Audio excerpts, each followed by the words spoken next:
President Trump admitting asking the Ukrainian president to investigate Joe Biden. There's new pressure to impeach Donald Trump given all of this. Obama's former top DOJ official Neal Katyal is here live, and he's making waves with this new piece on how to address Trump's actions, arguing if this whistleblower complaint involves Trump withholding military aid from Ukraine in order to get them to investigate Biden, it would be, quote, the ultimate impeachable act, and noting Democrats waiting are effectively emboldening Trump, something we were just discussing at the top of the hour with some of our experts.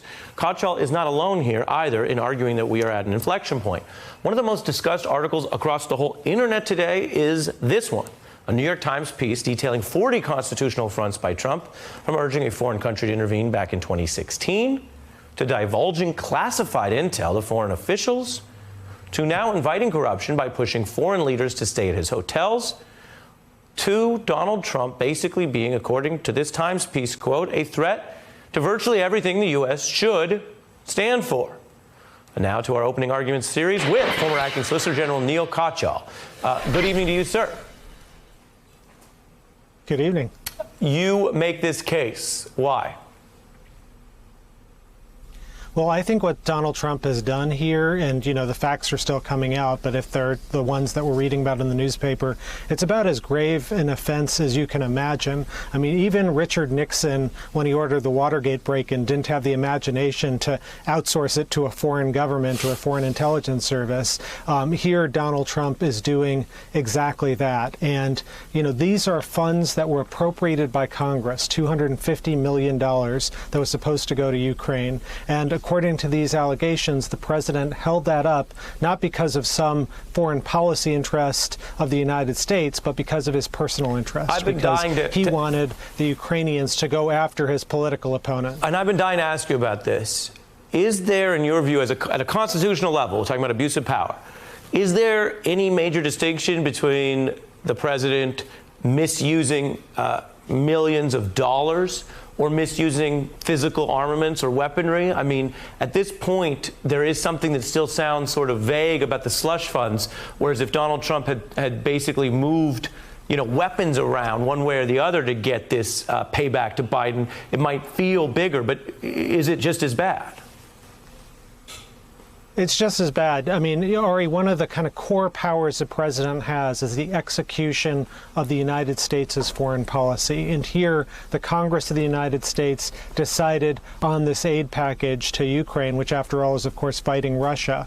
And instead, what the president has done is held that up because of his personal gain. And this isn't just like some whistleblower that they call from the deep state or something. I mean, this is Trump's own inspector general, who had to find that this was urgent and under the law that there was a, quote, substantial and specific danger to the public safety. And so, you know, this is, you know, very, very grave stuff. Yeah, and you mentioned Watergate. While, you know, I want to just get this in while I have you. Take a listen to Carl Bernstein, who knows a thing or two about Watergate, thinking along the same lines as you. Take a look.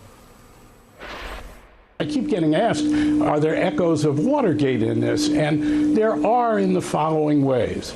Watergate was very much an attempt by Richard Nixon to undermine the democratic electoral process. Your view on that, Neal?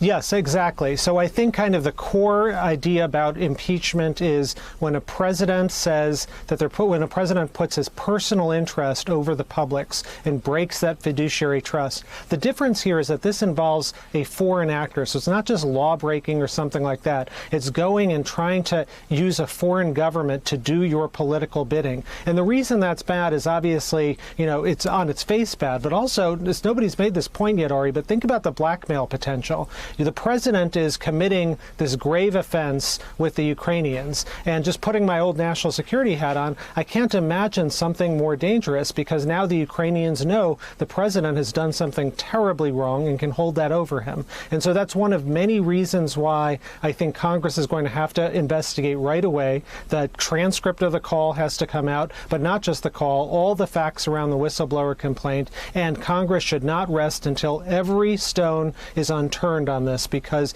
this is as serious as it gets. This is a president who is outsourcing and putting the nation's interest, subordinating them to his own personal campaign ones, and sending Rudy Giuliani, his personal lawyer, out there. Even if you think Biden did something wrong, the Justice Department has all sorts of protocols for dealing with that. You send prosecutors out there. You don't send the president's private attorney out there. This thing stinks to high heaven, and I think, go ahead. Yeah, well, as you put it, if you think somebody did something wrong, you wouldn't act the way Donald Trump does, which is to go do a dirty ops foreign operation and try to extort or bully your way into it. If there was actually there, you wouldn't need to go to those lengths, among other things, to say nothing of, as you've laid out, why it could be an abuse of power. Really fascinating and a stark warning. Neal Katyal, thank you.